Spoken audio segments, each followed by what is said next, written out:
Hey everyone, and welcome to Almost Cancelled. I'm Peter, that's Connor, and we are going to talk about Twin Peaks: The Return Part 10. Full spoilers for the episode, as always. So we're past the halfway point now. We're officially in the second half. Got 8 left. It's number 10, obviously. And I do have to start this off in a slightly negative light. Oh, good. I thought I was going to be on my own. Slightly negative light. I do think this is probably the weakest episode of the show. Yeah, I was thinking that too. Now, I don't think it's bad by any means. I do think there's a lot of good things in here, and I do.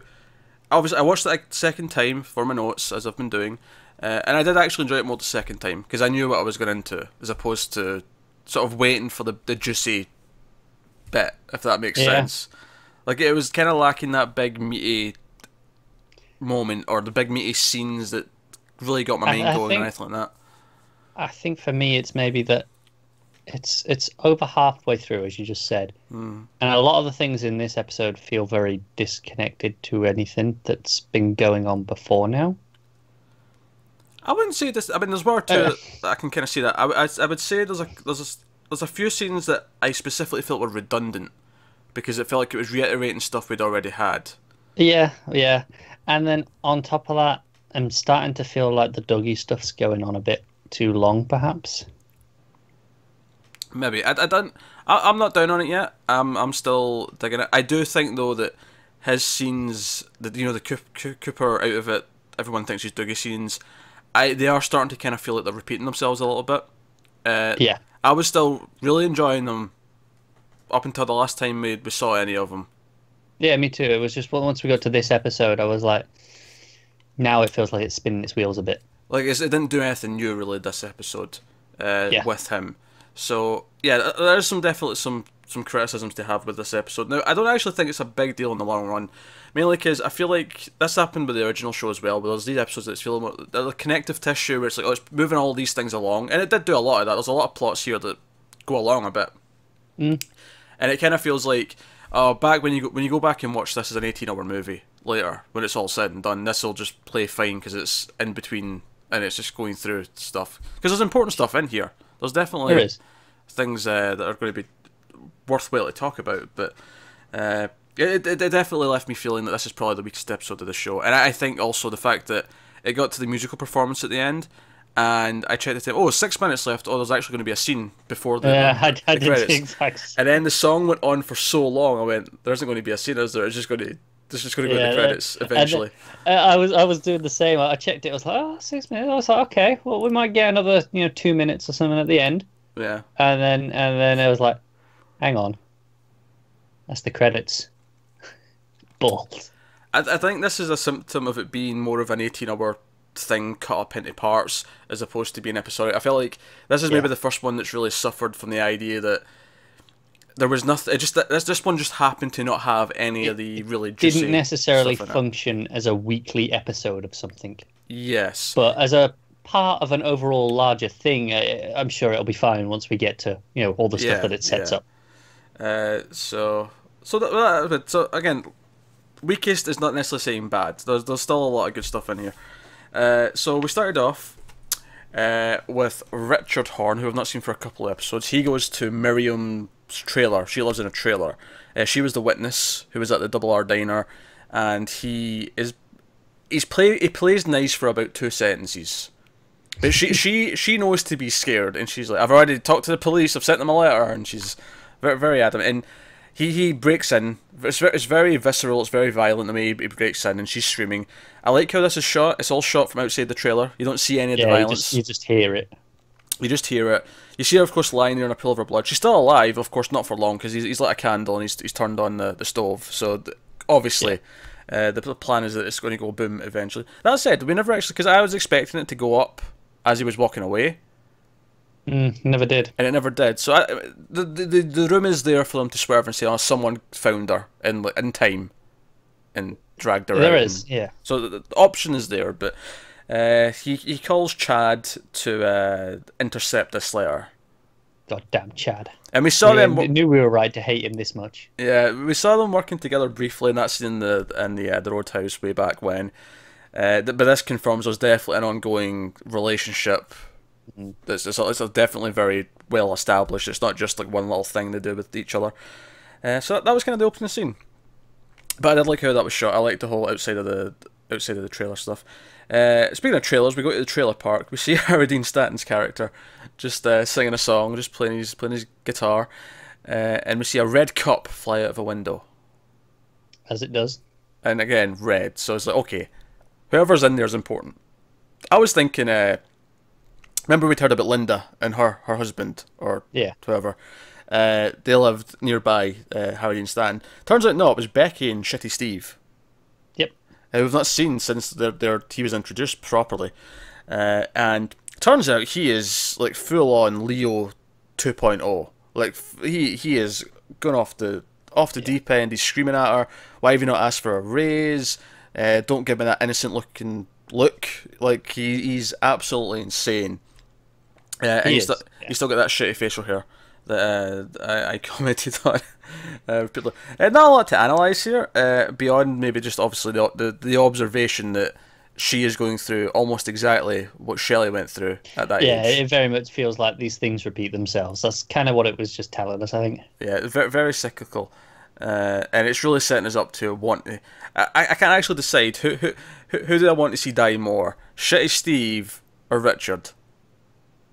Because this episode certainly spends more time showing us how bad Richard is, but Shitty Steve's pretty shitty as well. He has that shitty facial hair. He has that shitty facial hair. It's hard to take him seriously. I don't know. I think he might deserve it more. So then the episode sort of doesn't introduce us. We've seen these characters before, but we didn't even know their names before. The Mitchum brothers, and this is Rodney and Bradley was their names.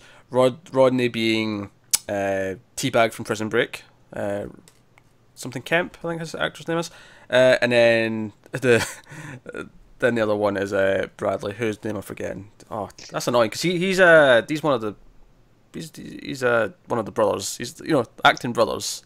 That's really bugging me. Hold on a second. That is Belushi. That's the name I was looking for. He's one of the Belushis. He's James Belushi. So we're introduced. Well, we've never seen them before. Of course, they own the casino, and we get this weird scene who turns out to be Candy. We'll learn her name a little bit later down the line.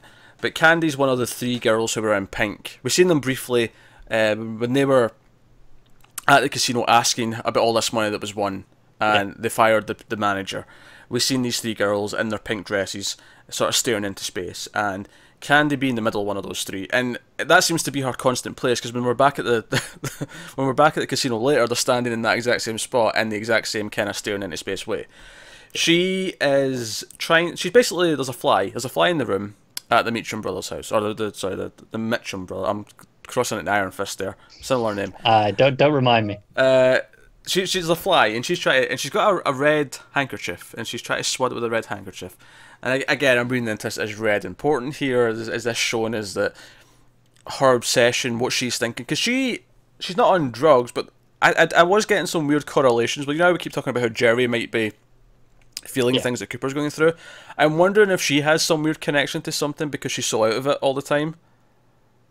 Yeah, okay, I see what you're saying. And I wonder if the red handkerchief is telling us, no, she doesn't seem that important. She seems like a frivolous side character, but there is actually something important about her.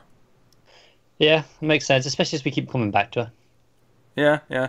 And it's actually a very funny scene. She eventually picks up the TV remote and whacks Rodney in the face, and it's a pretty brutal hit. I'm not gonna lie, I thought it was pretty funny. Maybe it's my sense of humour, but it was pretty funny. And that's where it cuts away. We then go to the doctor's office. We'd heard that Cooper / Dougie was going with Janie E to the doctor's, and our previous complaint where it was just kind of reiterating stuff we already knew. Oh, he's lost weight, he's in good shape. There's a little bit more of it because he says, oh, your heart's good, your lungs are good, your blood pressure's great, this looks perfect. Obviously, the one key thing out of this scene is that Janie E kind of notices how much in good shape he's in, and I just wrote, this is my exact note from this scene: Janie E likes what she sees. I just put Janie E wants it. I wrote something more similar to that in a later scene with Janie. Oh no, I'd written it already there, just because you can see the look that she's giving. Oh, you can, but I wasn't really sure she wanted to actually go through with it, just because he's kind of mentally ill right now. He's not all there. I think there's still a husband as far as she's concerned. No, it is. But I just think there is like a weird morality question that comes into this here, where like, at what point, like, yeah. But that's basically the scene, and that's essentially the gist of it.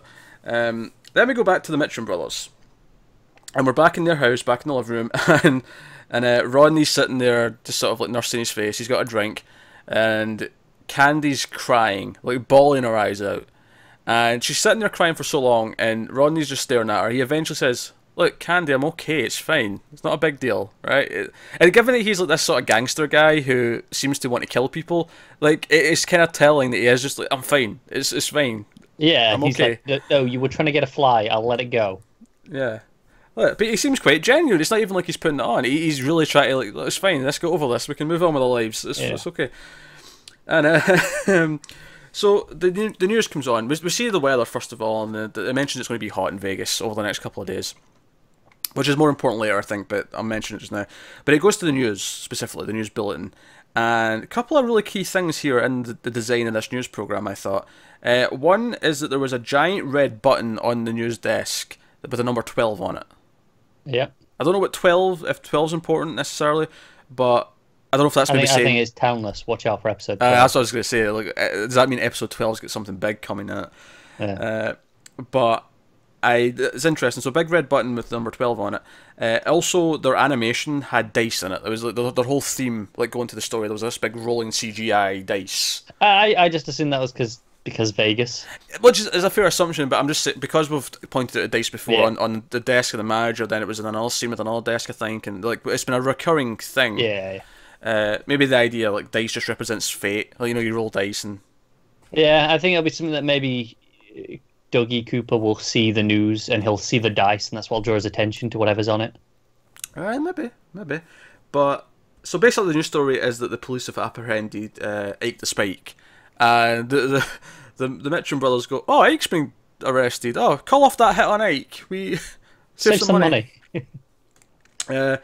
So, they wanted Ike dead, which I'm sure I'm fairly positive that's just a nice little joke rather than meaning anything, but it's a nice fun little bit. But then, of course, they see Cooper on the news, or what they, Dougie Jones, as they're being told. And they're even surprised that, that's actually his name. Mr. Jones is actually Mr. Jones. Yeah. They thought it was an alias, of course. And I also noted my favourite part of this whole thing is that even though we saw it at the time, we saw Cooper like reaching out for the cop's badge, it was 10 times funnier in a news programme. It was.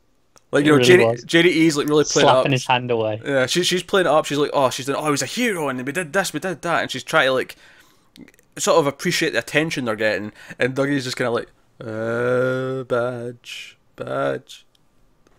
I also liked how they were still referring to him as Mr. Jackpots. Yeah, or Mr. Jackpots. Good stuff. And then honestly, even funnier than that though, like maybe my biggest laugh of the whole episode actually was after they stopped paying attention to the news, and Candy's still crying, and then she just blurts out, "How can you ever love me after what I've done?" And it was Rodney's reaction. He just looks at her in befuddlement, and then looks at his brother and looks back at her, and his reaction broke me. It's pretty great. It was good. It was good. There was some good comedy in here.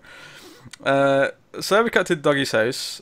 Janie E is wearing red shoes. Now, I don't know if that's an intentional thing on her part, or if it's like a subconscious thing. Like she's like, he likes red shoes. I don't know. Maybe red shoes are pretty common. Yeah, I mean, I know. But them before. It's just given what we were talking about last time. Yeah. I just mean from her perspective, I doubt it's anything in fact, intentional. A point I don't think we brought up in the last video, and I mention it. We've been talking about in the comments in last week's video. Audrey, at least in her first appearance, was wearing red shoes. Oh yeah. So the him following the red shoes last week is maybe a hint that Audrey is indeed going to be the person that snaps him out of it. Follow the red shoes. Oh, I see it. Kind of idea. Or in this case, just follow the red shoes to bed and get some, because that's basically what happens. Good things happen when you follow red. Yeah, I've wrote down Janie E is horny as hell. And I guess my only real point about this scene, just in a sort of Naomi Watts' kind of pretty way, is that I don't think I was mentally prepared for her "I'm ready to do this" face. Like, the way it ends before it cuts to the bedroom, and she's just like, "It's go time. Dougie. Yeah. Like I don't think I was prepared for that face. I've noted down Sonny Jim was terrified. Yeah, he was. I like that this is a weird like comedy like punchline. You know how she always says Dougie, she always repeats his name a lot to like a kind of abnormal amount. There's something really funny about then her just yelling it out on repeat, louder and louder during sex. It's actually just it's like the perfect capper on it. It's true. So what was killing me in this was his arms. Oh yeah, because they're going up in time like that. They're just bouncing off the bed, flapping up and down. That's it. Yeah. Yeah, that was really fun. And it's in time with her thrusting, so he's just kind of going like this. That's it. He's doing nothing. He's just letting his arms go up and down. It was cracking me up. No, that was pretty good. This was definitely the best Cooper scene of the episode. Like the doctor stuff. Was, but it was still feels a little bit irrelevant, like pointless. It does now. Who's to say that come down the line this won't feel a bit more important later? Yeah, that's true. But I did enjoy this scene. Whereas the doctor scene, I thought, oh, this just kind of feels like it's reiterating the same stuff. Yeah, and it's strange because obviously this show has proven that if they don't need them in an episode, we won't have them. Yeah, which is why I think we've gone full episodes without any Dougie stuff. Yeah, which is why I think there's a purpose to this, and it could be that the main purpose is that Janie E is actually growing attached to this version of him, which might, at least from a character perspective, might impact like when he becomes Cooper again later, or when he leaves later. Like I can see what the impact of this will be. No, that's true. Or even just vice versa, like Cooper kind of having this double set of memories, feeling guilty about leaving this family. Like, you know, I'm kind of leaving you without a husband and a father, even though it wasn't really me. I could see some attachment there, because Cooper's obviously a good man. He's proven himself to be that time and time again. So I can definitely see that playing into that. Also, there was another Johnny Jewel track playing after sex, just, you know, in the post-coital snuggling. As you do. Good track. I liked it. Yep. That's why I noted it down. So then we go to Jacoby, and this was probably my biggest complaint of the episode. As much as some of the Dougie stuff was kind of just reiterating stuff from before, it was typically still fun, especially the sex scene, right? Still a lot of fun. And obviously Kel MacLachlan doing a great job playing the part. This Jacoby scene, I really felt like, other than one part of it which I thought was really funny, right? Yeah, this was my biggest laugh of the episode. Yeah, okay, it may have been mine as well, now that I've remembered it, right? Nadine achieving her dream and selling her silent drapes, or silent drape runners specifically. Okay, that was funny. When it cut to that storefront, and then it reveals the gold shovel that she's bought. Oh, fantastic. That she's hauling the window. That was funny. The problem is, though, is we sat through a good 3 minutes of Jacoby spouting more of his stuff, and it didn't feel any different. Now, I mean, I'm sure it was different. It felt like exactly the same. And I was definitely listening closer to it the second time to hear if there was any sort of thematic stuff I could pick out in there. And it was kind of like not noticing there's someone else controlling you, which I think does thematically tie into, like, you know, the beings from the lodge and all the rest of it. But it really did feel like, okay, we've done this already, and we've even seen Nadine watching them. I think all we had to hear was like maybe the last 10-30 seconds of it or whatever, and then we could get the joke with the drape runners, and that'd have been... That was it. That was the moment of the episode for me, though. I don't know if I'd go that far, but I did laugh a lot at that. So then we went back to Dougie's house briefly, and it was basically just Janie E telling him the morning after, oh, I can't stop thinking about last night, and they have a sweet little moment, which is why, again, I think they're building the idea that there's this kind of an attachment growing here, even if it's going to be this weird mixed emotions for Cooper once he actually snaps out of this. Yeah. So I think that was the purpose. And to be fair, they kept this scene short. This was to the point. No, that's true. Which, and again, not that I actually quite like Lynch's slow pacing. I think it adds a lot of weight to scenes. It's just a little bit tedious in some of these scenes in this episode where it's just kind of reiterating information we already have. I don't mind it when it's new information, but where this feels like... Because the slow pacing works when it's new information because it makes it feel like a mystery. Yes. Whereas here, when it's information we already know, it just feels like you're wasting time at points. Which was the hospital scene and the Jacoby scene? Yes. Yeah. Because to be fair, it's only a few scenes that I'd have that complaint with. It is, but that's maybe 7 minutes out of a 50-minute. It's already the shortest episode yet, I think. It is. And maybe that, that combined with the fact that it doesn't really have the big meaty like chunk of mystery that we typically have been getting week to week. Last week we had all that stuff about Bell and the website and the Major and all that, and there's examples from every week. There's something to really chew on. Whereas this week never quite gave his dad. I mean, there's a lot of stuff with the old lady at the end. It tried to get to points, but never quite got there, did it?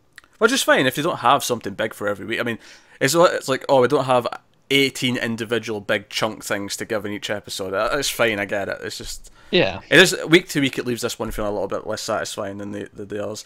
Anyway, so then we cut to Jerry, who had a small scene.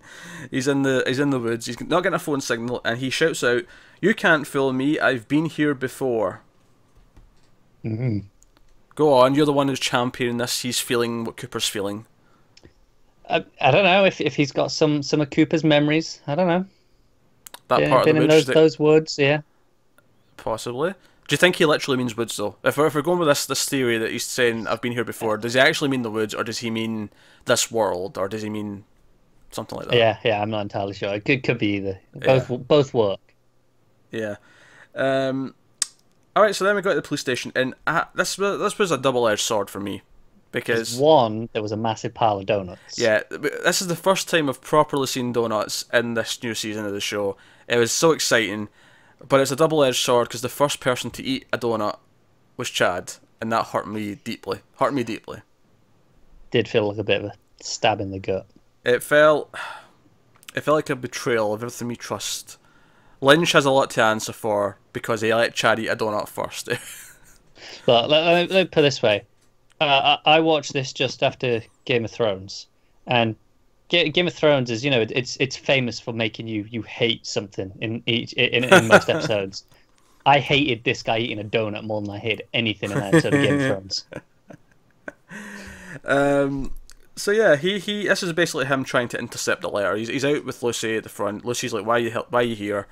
He's like, oh no, I'm waiting for the mail. It's a beautiful day. I'm going to go out and get the mail. And he's just, and do you know what I love? My favourite part, and I've noted this down, is that both Lucy and the mailman, of all people, are suspicious of him. Yeah, they're onto him. They know not to trust that idiot, so they're paying close attention. It's very good. I also noted down, Lucy tells a story. She says about how one morning her and Andy got up and the clock was broke, so they weren't sure what time it was, and they just sat there like, we have no idea what time it is. I just thought it was just such a Lucy and Andy story. I like it. It is, isn't it? Yeah. I like it. Do you know, that's the thing, like, this episode had a lot of the little small, quirky, funny Twin Peaks stuff, so I enjoyed it in that sense. It felt like a classic episode in that way.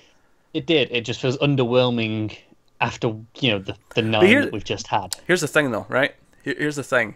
In the original show, there's been more of these episodes than the meaty ones with the big mystery stuff. It's just that this new season has them almost every episode. Well, that's it. It's because it's just down to expectations. Yeah, we've kind of been trained to expect, and we were expecting to get more of this, Twin Peaks quirky stuff, but we were expecting to kind of gradually shift into it. Whereas it started to gradually get there, and then this one just felt like, no, I just have it all in one go. I mean, again, I think this is just a week-to-week thing. I think when you watch this back-to-back, you're going to be fine with it. So, did I note anything else down here of interest? We never saw him actually dispose of the letter. He just puts it inside his shirt and walks into the station. He does. He texts. What's his face? Richard. Also, one of my notes says Chad's a knob, and funnily enough, I wrote that down before you even. I also want to point out that next to donuts, ! Then later on, I put dash Chad's first ? ! ! And then a little sad face. Brilliant. Alright, so then we did get probably a really interesting scene. We got Richard going to... We see that Johnny Horne is not dead. He's injured. He's got like a head strap on. He's clearly suffered some injuries from running into the wall. But he is not injured. He is tied to a chair so that he's not a danger to himself. There's a robot on the table repeating the phrase, "Hello, Johnny. How are you today? Hello, Johnny. How are you today?" And it just keeps saying that. It says that throughout the whole scene. There's two key elements to the soundtrack of this scene. "Hello, Johnny. How are you today?" And a kind of upbeat classical piece. It's very upbeat. It's very relaxing and kind of cheery, which of course clashes intentionally so with the sort of darker scene that's happening here. For the second time in this episode, Richard Horne breaks into a house.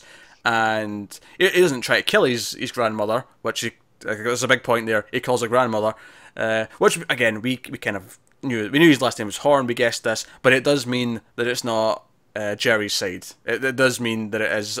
I mean, potentially it could be Johnny's kid, but I doubt it. I feel like this is Audrey's son. And as I've said before, I am okay with this revelation in a really dark way if it's Doppelkoop who's the father. It works for a story beat, so I'm okay with it. Yeah. I think the idea that if Audrey just had a kid with a regular person and she did such a shit job being a mother that this is how he turned out, that would bother me. But if he is evil incarnate, then fine. If she's even like, what if she's still in a coma? That's what I was thinking, because we haven't seen it yet. That said, though, back when they mentioned that she was in a coma, they did say it in past tense. I remember noting that at the time. Yeah, I do remember knowing that. But maybe she never quite got back to her normal self. Because it makes me wonder, like, did she give birth in coma? Is she even a factor in this, in the upbringing of this dickhead? Yeah, it's possible. Actually, his name's Richard, and he's a dick. I mean, that's actually... It's appropriate, isn't it? Kismet. Very good. But yeah, he breaks in, he calls the grandma. She clearly knows that he's an asshole. She wants nothing to do with him. She's like, no, get out, don't come in my house. And he forces his way in. And he basically just storms in and steals money out of the safe, forces her to give up the combination. She threatens Johnny, which, by the way, the most heartbreaking thing of this scene, I think, is Johnny trying to protect his mother. And he can't actually get there. Was he, or was he just trying to get away from that damned robot asking him how he was? No, he was trying to protect her. It's very clear in the scene. I know. I just think he finally snapped from that bloody thing. I was expecting Richard to smash it at some point. Like it's annoying as shit. When he was at the table and he was pouring the money into the purse, and he takes her purse. He's like, "Yeah, I'm taking your purse." And then he just, that's the other thing. He's so full of mouth with his grandmother. Like, he calls her everything under the sun. Yeah, it is shocking. It is all unprovoked. So if you didn't hate this guy before this scene, and you should, because he's been awful.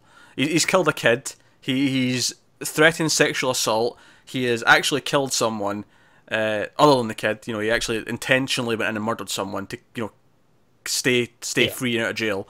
Now he's getting in and, like, strangling his grandmother and all sorts and stealing from her. Like, it's just the whole thing. He's the worst of humanity, which makes me look very forward to his demise when it comes.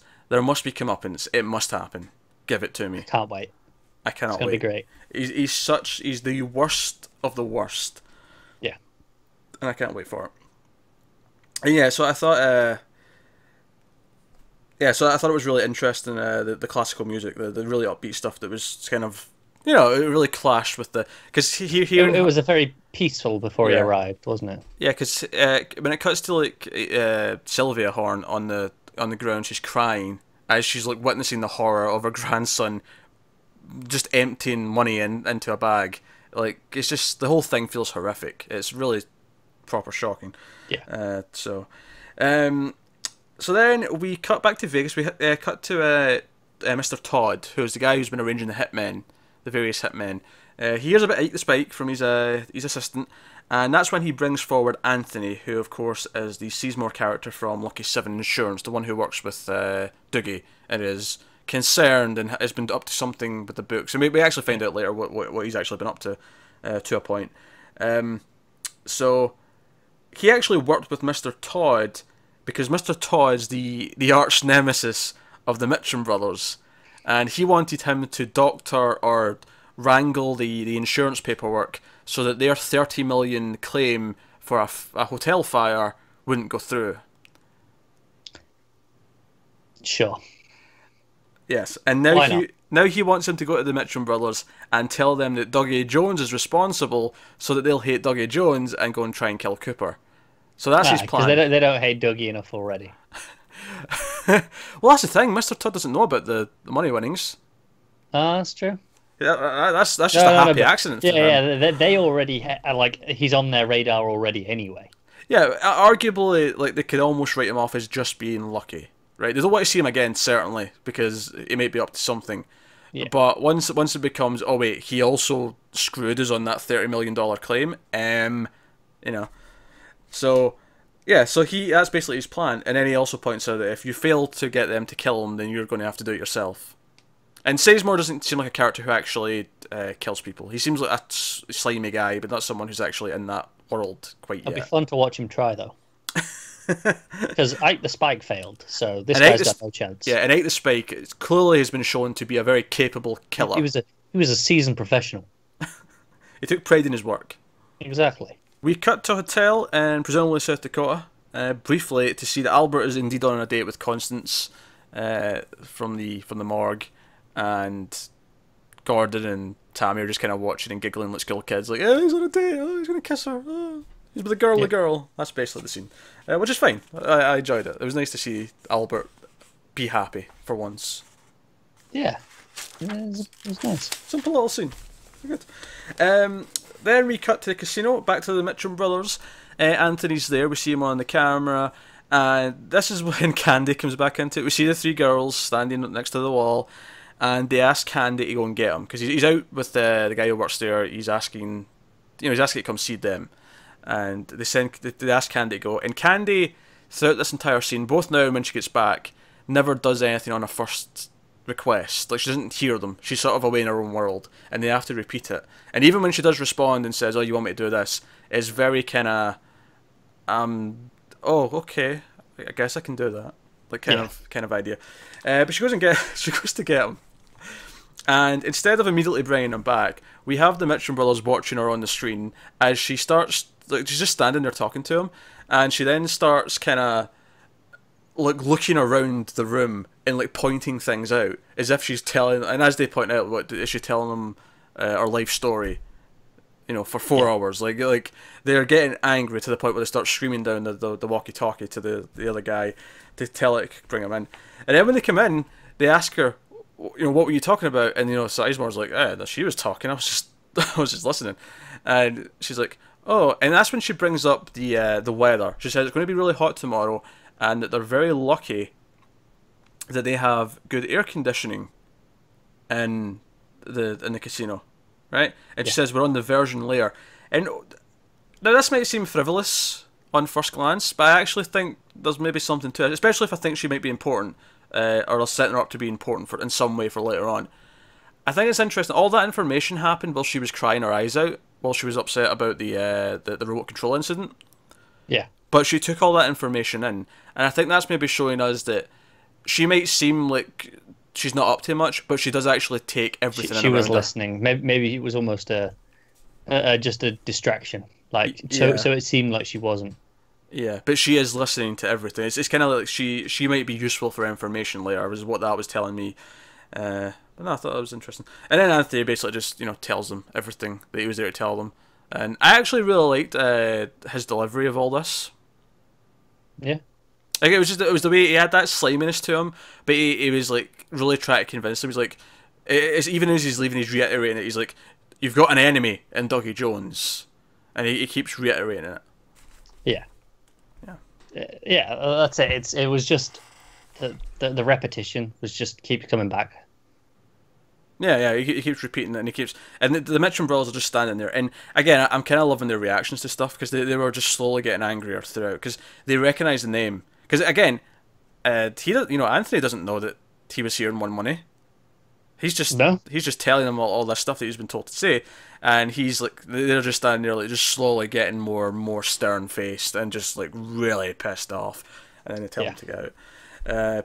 And again, they make Candy take him out, which takes a little bit of time. Then we cut to the Mitchum brothers' house, and there's like sort of upbeat jazz, sort of really fast jazz drums going on. That's the kind of music that's playing here, and it's kind of like, all right, they're pissed now. It's game time. So the scene goes on for a bit, but it all amounts to them saying, right, let's call and set up a meeting tomorrow with this Dougie Jones, and that's basically the gist of it. It goes for a little bit though. It's a pretty fun scene with those two. I did see online some people were pissed with how much screen time these two got this episode, but I was actually kind of digging their stuff. I get it. I feel like maybe it went on a bit too long. I don't know. I was digging this. Maybe it could have happened a little bit earlier in the show. Maybe it's because we're getting a little bit later on. Yeah, I guess so much of it now just feels like a bit of a distraction. Possibly. I was just kind of into, like, again, the way they were playing off of everything, the way they were reacting to stuff. I will admit I'm surprised we're still dealing with Las Vegas and like the casino this late on. I am surprised at that, but the scenes of themselves were entertaining. Oh, and I forgot to point out something actually. in the previous scene when they were watching on the monitor, the music that was playing was quite dark, and it started to go into a theme from the original show, which we've not heard this season yet, which I'm going to call Bob's theme. I'm not sure if that actually is necessarily accurate, but it was kind of the dark theme, like, you know, Bob's coming. What you're on about. Yeah. That's what it was starting to play, which I thought was interesting. That was playing there. Danger's coming is maybe the point there, but no. So that's what. So presumably next episode we're going to have them obviously try to come to talk to Cooper, and he's going to be, you know, his usual brain dead self, and that could lead to some fun hijinks. So then we go back to the hotel with Gordon. Although I've actually written down Lynch, but that's just a mistake. I mean, it's not a mistake. This is where things get interesting. Yeah. Also, there's some interesting stuff here. He first of all, he's drawing a really weird thing. It's a weird animal. It's like a little lizard with antlers. Was how I described it. Yeah. Or a mouse with antlers, something like that. It was hard to establish. And then someone knocks on his room door, and he gets up and answers it, and he has this really weird moment where he opens the door and he sees a flashback of Laura Palmer. Yeah, it was strange.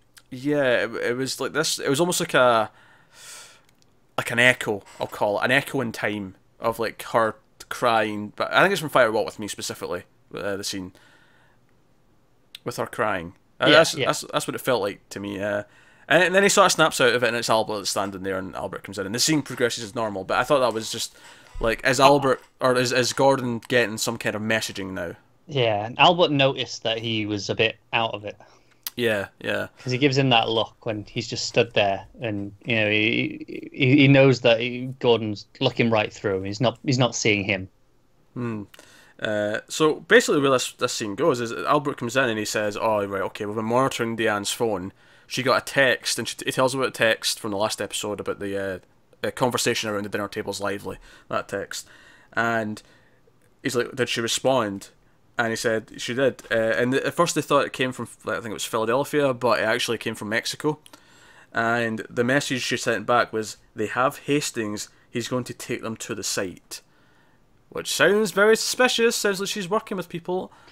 It does, doesn't it? I wonder if there's more to it than that. I can see her playing a game where she's ultimately on the good side of things, or maybe that's just wishful thinking. Because I really don't want the idea. I don't like the idea that Diane, who was on the other end of that tape recorder this whole time, has been swayed to the dark side. That's an upsetting thought. But yeah, that would be kind of crushing, wouldn't it? It would be kind of crushing. But hey, that's kind of thing. And then a really interesting filmmaking choice here. So Tammy enters the scene, but before she knocks on the door, it cuts to the hallway, and she walks around the corner in slow motion as music plays. Yeah.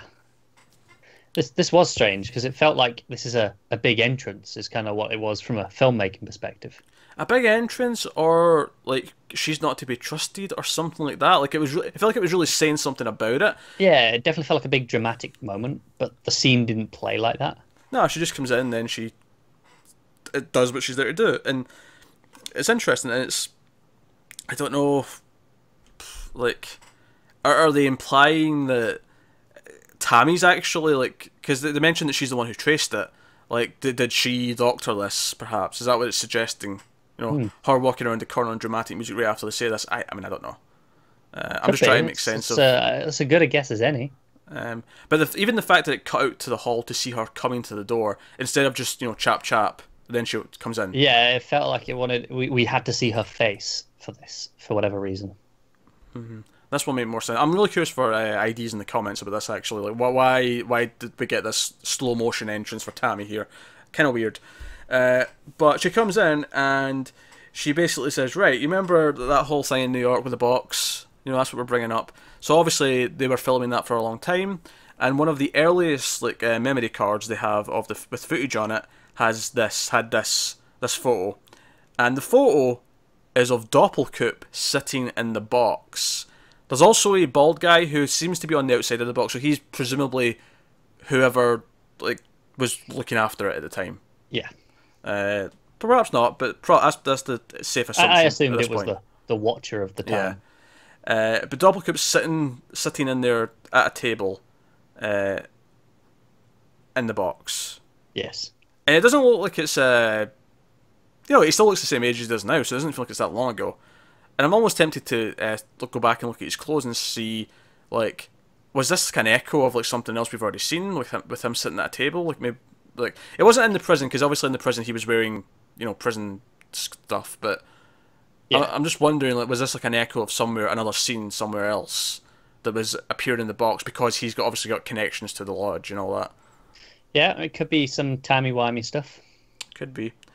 But no, so that was the scene, and it cut away, and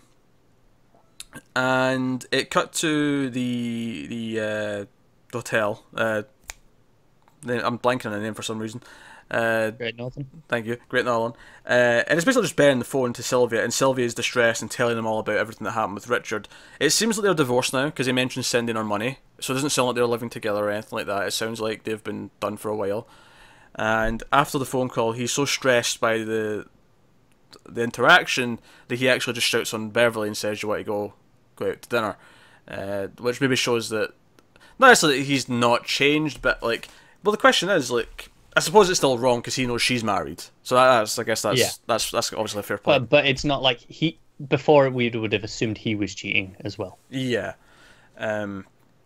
Clearly, this stress, it's like, obviously the hope of this new romance is exciting, and it's like, oh, this might not be painful and just filled with hatred like this one is. Like this, this past relationship that's went to this point where she's shouting over the phone at me because her evil grandson has attacked her. Pretty much. Complicated situation, regardless. I'm not sure I blame her too much. Oh, no, of course not. Of course not. She did just get beat up by a grandson, so... Yeah, it's awful, man. Yeah. And then it cut to what turned out to be the last scene of the episode. Which, it makes sense for it to be the last scene. When I was watching it, it felt like it was kind of, this is the ending. But then, we mentioned earlier, we got thrown off by the timings. Yeah, this definitely has the most meat to it. Obviously, there's some stuff to analyse here. I got most of this down, what the log lady said. My phrasing might be slightly skewed towards the start, because I sort of just decided, I'm just going to take it all down after a couple of sentences. But, yeah, so basically, she's on the phone to Hawk once more, and she's giving her another message from a log, is essentially the gist of it. And he's sitting there, and he listens to the message. And that's basically the whole thing. So here's the message, and we can probably tackle this in chunks, I imagine. Electricity is humming. You see it in the mountains and in the rivers, singing among the stars, or seeing the stars, and glowing around the moon. Now, obviously, humming electricity, that's been a big thing this season with travelling to and from the lodge, or places like the lodge. Yeah, I think that's saying that is just saying, no, gateways are open. Things are moving around a lot at the minute. But then she says the glow is dying, and I'm like, oh, the darkness is winning, and because of that, it's going to, like, it's not just that the gateways are going to shut, that like the balance is going to shift. Yeah, darkness is going to win, the light is going to lose. What will be in the darkness that remains? Yeah, there you go. That just further carries that point. The Truman brothers are both true men. They are your brothers. Now, obviously, we're talking about Sheriff Truman, both of them. That line was a little bit on the nose for me. True man, true men. Yeah. But yeah, well, I think that's intentional on the part of the log. Probably. It stuck out as more on the nose and cheesy than anything else in here. Yeah. I guess it's just saying, like, these are ones you can trust. And then she says, and the others, the good ones that have been with you. So that's your allies, presumably, like maybe Andy. I mean, I think he's a true man. He's a dumb man, but he's a true about it. Yeah, can't count Chad in this, obviously. And so on. So the idea that he's got allies. Now the circle is almost complete. Watch and listen to the dream of time and space. It all comes out now, flowing like a river. That which is and is not. Hawk, Laura is the one. I really don't like that last line. Why? Because this goes back to episode 8 for me, and it's adding more to that Laura being the chosen one sort of thing. And at the moment, that's where it feels like it's pointing more towards. I don't like it still. I'm not going to debate you on that. I've done that already. Yeah. All right. Don't debate me on whether or not it's good or bad, but do you think that's what it's referring to? Not necessarily. No, because Laura is the one. Because Laura's dead, right? She can't really do anything in that way, right? I think this is like everything is revolving around her. Everything that started here started with her death. Okay. And everything rippled out.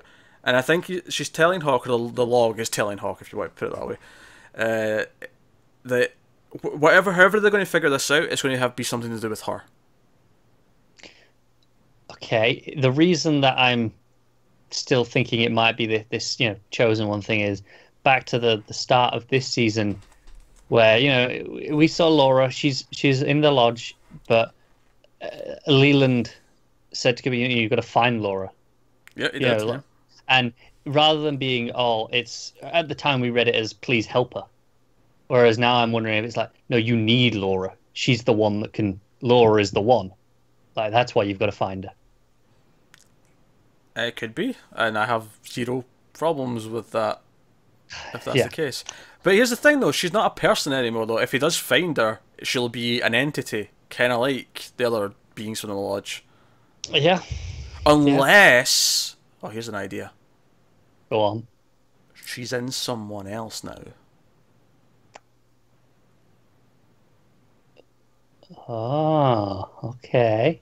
Her spirit, her goodness, the essence she's in Jerry. I've been here before. I don't think it's Jerry. I don't. I do think it'll be another woman, and I do think it's probably someone who was born in the last 25 years. Someone who's at least under 25. That'd be my guess. No, you could be onto something there. She's in someone else. That's my guess right now. And just a bit before that, watch and listen to Dream of Time and Space. It all comes out now flowing like a river. Again, that makes, just to use an obvious phrase here, the floodgates are open. I'll translate that into. Yeah, also flowing like a river, it evokes the image of the waterfall at the Great Northern. So again, it makes me think, okay, that's going to be an important location. Yeah, or even if it's not, it's just it ties in thematically what's always been in the introduction of the show. Like the opening titles have always had a lot of the waterfall and stuff in it, so it's just a nice, way to tie it to that. That which is and is not. Of course, we're constantly dealing with what is real, what is a lodge presence, all that kind of thing. What is the real Cooper and what is not. Ideas makes like that. Sense. Do you know what interests me about this as a larger narrative at this point? Mm-hmm. Who is the log? Which side of this message is coming from? Is it the arm, or something's given of these messages through the log, but which entity is it? The giant, maybe. Could be, yeah. Well, because remember she said it was her husband. It was a dead husband. Well, yeah, that's true. But is he in the lodge then? Yeah. That'd be my guess. Kind of like how Major Briggs became a big part of this whole thing. Like, did her husband also go into the woods, get taken, and stuff, and now he's an entity that can communicate through the log. Okay. I remember that, right? It was a dead. She did say it was a dead husband. Yeah, right? I think she did. I think I'd forgotten that while I was just thinking that thought as it popped into my head then. Yeah. It's interesting. Laura is the one. I mean, I'm okay with anything that's implying for the most part.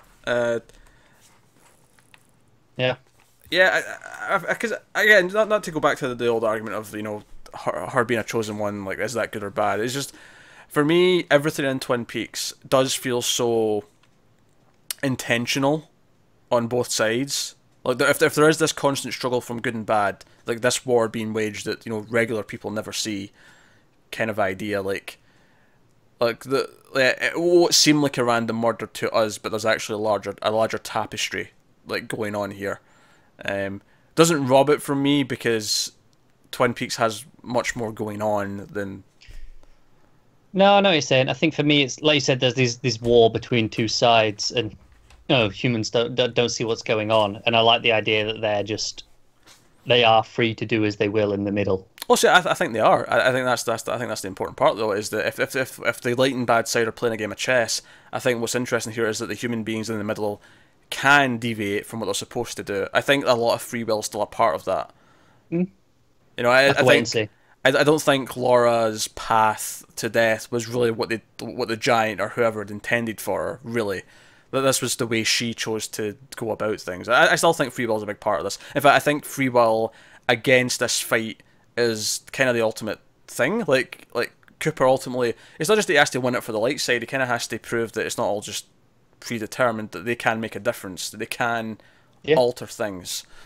And maybe that's why people from the White Lodge need human beings to help, because it isn't just all predetermined. There's an actual struggle going on. No, that's fair. I mean, that's something that I'm mentioning it now because I'm still not on board with the idea, but as it goes on, it might clarify itself to become less of a problem. Yeah, but if Laura isn't someone else, who is it? I mean, Becky jumps in my head, but I think that's just because she was in this episode, and she's because she's a young person in this episode. That's it, isn't it? But it feels weird to have her go through that sort of shit again. Yeah, unless that's the point. We mentioned how it was very cyclical. Unless that's the point, Laura, if this is Laura, then has to go through hell in order to do whatever she has to do. Yeah, I mean, I could be really off base here. This may not be the case at all, but it's an interesting idea to ponder at this point, that she's in someone else. So, and it makes me wonder, like, are these other awful people? Is Shitty Steve, like, maybe if not one of the entities that we know, like, but did one of these cockroach beast things with wings, like, did that get in his mouth? That's why he is the way he is. I don't know. Lots of ideas. I guess that's part of my problem as well. It kind of gives them like an excuse for being evil, if that's the case. So I hope it's not. I like that's fair. Them being evil just because they're bad people. Just because evil's part of the world. Yeah, exactly. Yeah. Okay, that's fair. That's fair. But there you go. So that is this episode of Twin Peaks. By all means, give us your thoughts on that slow motion Tammy scene in particular, and how you interpret some of what the log lady said here at the end. Certainly, you can definitely see there's a glow around the moon with the humming electricity. It's going out. There'll be darkness left. What will be left? Clearly, a battle of light and dark. Light is losing. We need to win this somehow. I think that part's pretty clear. Yeah. Laura is the one, though, I think is very much open to interpretation at this point. That said, I love that even though, like, her murder, which of course was the focus of the show when it started, is so long ago now, but I like that she is still important to this whole thing. Like, it's not just, we've moved on and that's irrelevant now. Like, no. Laura is still at the core of whatever's happening here. Oh, definitely. I think that is important, yeah. Because I think such an event did affect the town as a whole, and I think having it not just been forgotten over a year, but seeing 25 years later, this was a bad enough event to have still have ripples now, and that makes sense to me. Ultimately, I do think this is the weakest episode of the season for a couple of the scenes we mentioned, and it not really having as meaty as kind of the log lady stuff there was. It was still kind of new spins and stuff we'd already heard, maybe outside of the final line. I still enjoyed the episode a lot, though. There's still a lot of good scenes in here. I think it'll play really well when you watch them back to back. It's just week to week, this one was probably the least satisfying of the whole bunch. Yeah, like I said earlier, I think it felt a little bit underwhelming because of the expectations that we have after. Because going in, we didn't really know what to expect, but then we've had 9 of these that have been very consistent in what they've delivered. So, and this felt like it didn't deliver the same things that those previous 9 had. So it felt a little bit disappointing in that sense. But on that subject, my second watch, I actually did get into it a lot more. Because I felt myself not waiting for, when's the big exciting thing going to happen? And I just enjoyed the scenes for what they were. And when I was doing that, I was appreciating how he handled the opening scene, how he handled the Richard home invasion with the grandmother and all that stuff. Like, I was really finding myself just appreciating the scenes for what they were and what their purpose was. Yeah, so, rather than what you were hoping for. Yeah, the Jacoby scene was still the one that kind of stuck out as, this feels like you're just wasting my time. But that was the only one. And that's, and to an extent, the musical segment at the end. It is worth mentioning, though, David Lynch did co-write that song, which is probably why he felt the need to hear the whole bloody thing at the end of the episode. So I have no problem with them showing the whole song. I just feel like when it was a good 5-minute song that I was expecting something else, I felt a little bit cheated. Just it was my own fault. Yeah, I think honestly, what this boils down to is that they have 18 episodes, and they didn't want to artificially make this any longer by putting in, because as much as we are questioning that Jacoby scene, you know what, we might look back at that after the end game and go, you know what, there was actually some cool little hints in there that we didn't pick up on. And you know, Lynch knows what he's doing and knows what he wants. So the idea that he said, no, this one can just be 5 minutes shorter, it's fine, because I'm not going to whatever, that's cool. So there you go, that is episode 10 of Twin Peaks. Let us know what you thought in the comments below. Like, subscribe, all that stuff. Get us on Twitter at mailed_fuzz for channel updates. If you want to support the channel and everything we do on here, head over to patreon.com/mailedfuzztv. We have bonuses over there and stuff like that if you want to help us out. But that is us, so thank you very much for watching once again. We will see you next time for Twin Peaks. Have you got any vanilla?